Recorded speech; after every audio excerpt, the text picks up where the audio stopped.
Welcome to the Rim Break Rodeo. We hope this video helps.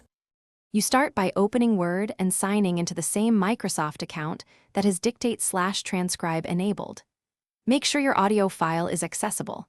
If recording live, position the mic close and reduce background noise.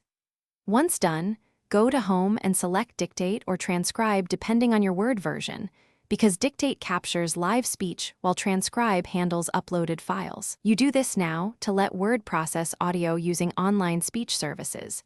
Make sure you allow permissions so the file can upload and begin analysis. Once you've selected Transcribe and uploaded your file, Word will queue the audio for processing. This can take minutes depending on length. You see segmented transcripts with timestamps and speaker labels, so you can jump to sections.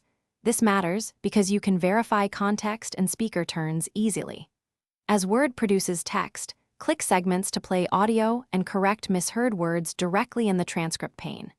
Make sure to save interim edits. This prevents losing corrections if you later insert text into the document.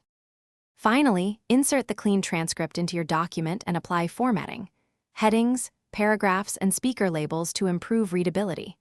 You should proofread for punctuation, homophones, and technical terms that automated speech misses. Once satisfied, export or save the Word file and keep the original audio for reference. If transcription stalls or is poor quality, check the audio signal-to-noise ratio, confirm your Microsoft subscription or upload limits, and retry after converting to a supported format. Doing this resolves most errors quickly. Thanks for watching. Consider subscribing if we helped you.